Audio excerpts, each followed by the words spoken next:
అందరికీ నమస్కారం. ఈనాడు జిల్లాలో ఉండే మా ఈడిగ కులస్తులందరూ వచ్చి ఇక్కడ నారా చంద్రబాబు నాయుడు గారికి పాలాభిషేకం చేయడం జరిగింది.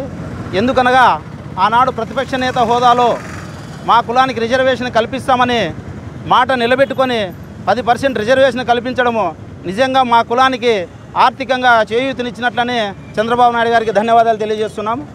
అంతేకాకుండా గత ప్రభుత్వంలో వైఎస్ఆర్ రాజశేఖర రెడ్డి గారు మా కల్లు గీత కులాలపైన కక్ష కట్టి దాదాపు ఇక్కడ అనంతపూర్ నుండి హైదరాబాద్ కూడా కళ్ళు సరఫరా చేసేవాళ్ళం. మేము ఒక జీవో తెచ్చి 50 కిలోమీటర్లకు రవాణా చేయకూడదని మా వ్యాపారం పైన గొడ్డలు పెట్టి మమ్మల్ని ఆర్థికంగా కూడా ఇబ్బందులు గురి చేసిన వ్యక్తి ఎవరంటే దివంగత లీడర్ రాజశేఖర రెడ్డి గారని చెప్తున్నాము.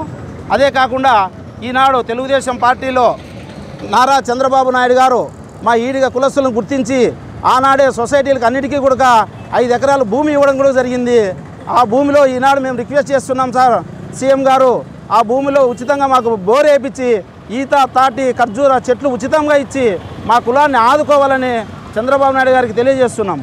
ఇకపోతే మాజీ ముఖ్యమంత్రి వర్యులు జగన్మోహన్ రెడ్డి గారు ఆనాడు అన్ని కులాలు బీసీ కులాలను విభజించి కార్పొరేషన్లు పెట్టి మా కార్పొరేషన్కి ₹1 నిధులు కూడా రాష్ట్రంలో ఎక్కడే కానీ విడుదల చేసిన దాఖలాలు లేవు. మా కులానికి కరోనా టైంలో కూడా కేసులు కట్టి మా పైన ఎన్నో అక్రమ కేసులు బనాయించడం కూడా జరిగింది. కళ్ళు ఒక దివ్య ఔషధం కానీ అది కళ్ళులో ఎటువంటి హానికరమైన గుణాలు లేవు కానీ అది అమెరికా ఒక పరిశోధనలోనే తేలింది. కనుక ఈనాడు ఎక్స్చేంజ్ నుండి కూడా మా కళ్ళుని తొలగించాలని చంద్రబాబు నాయుడు గారికి కూడా తెలియజేస్తున్నాం. అదే కాకుండా సార్ రాష్ట్ర వ్యాప్తంగా కూడా ఎన్నో టీఏపీ లైసెన్సులు కూడా పెండింగ్లో ఉన్నాయి. కొత్త షాపులు కూడా మాకు ఇవ్వాలని కూడా రిక్వెస్ట్ చేస్తున్నాము. ఆదరణ పనిముట్ల కింద కళ్ళు సేకరణకు మాకు ఉచితంగా 2 వీలర్లు కూడా ఇవ్వాలని, ఎందుకంటే మీరు అధికారంలోకి రావడం కోసము మా గీత కార్మికులందరూ కూడా ఎంతో ఎన్నుదండుగా నిలిచి అధికారంలోకి రావడానికి కీలక పాత్ర పోషించాము.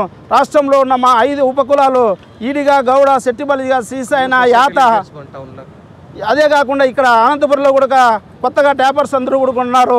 వాళ్ళందరినీ కూడా కొత్తగా సొసైటీలోకి చేర్చుకునే కూడా అవకాశం కల్పించాలని ఇక్కడ ఎక్సైజ్ సూపరింటెండెంట్ గారు కూడా మన మెమరాండం ఇవ్వడం కూడా జరిగింది.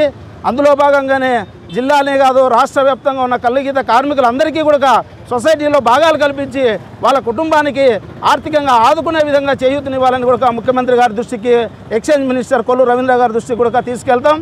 రాబోయే కాలంలో తెలుగుదేశం పార్టీ ఎన్నంటే ఉండి అధికారంలోకి రావడానికి కూడా 2029లో మా కులమంతా కూడా కృషి చేస్తారని తెలియజేస్తున్నాం. గతంలో ప్రభుత్వమే అమ్మించింది, ఎన్నో అక్రమాలు జరిగాయి, దాని మీద మీరు ఎటువంటి విచారణ కోరుతారు? అది వాటిని గతంలో మా పైన చేసిన కేసులు కూడా ఎక్సైజ్ మినిస్టర్ గారికి కూడా లిస్ట్ రెడీ చేసుకున్నాము. ఎందుకంటే కరోనా టైంలో జగన్మోహన్ రెడ్డి గారు మా పైన అక్రమంగా కేసులు బనాయించి చాలా ఇబ్బందులు గురి చేయడం కూడా జరిగింది. అందుకే జగన్మోహన్ రెడ్డి గారికి ఒకటే చెప్తున్నా, బీసీల పట్ల కపట ప్రేమ వహించి రాష్ట్రంలో కూడా ఎన్నో దాడులు చేశారు ఆనాడు.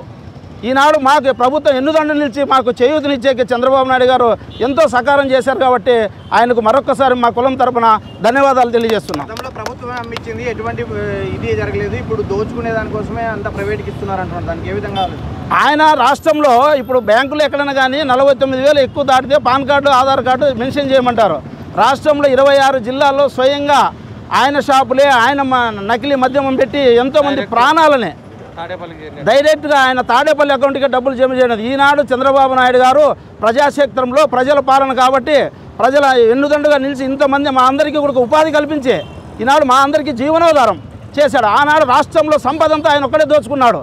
ఈనాడు చంద్రబాబు నాయుడు గారు సంపద 10 మందికి పంచడం కోసమే ఆయన కొత్త నూతన మద్యమ పాలసీ తీసుకురావడం కూడా ప్రజలంతా హర్షిస్తున్నారు దీన్ని.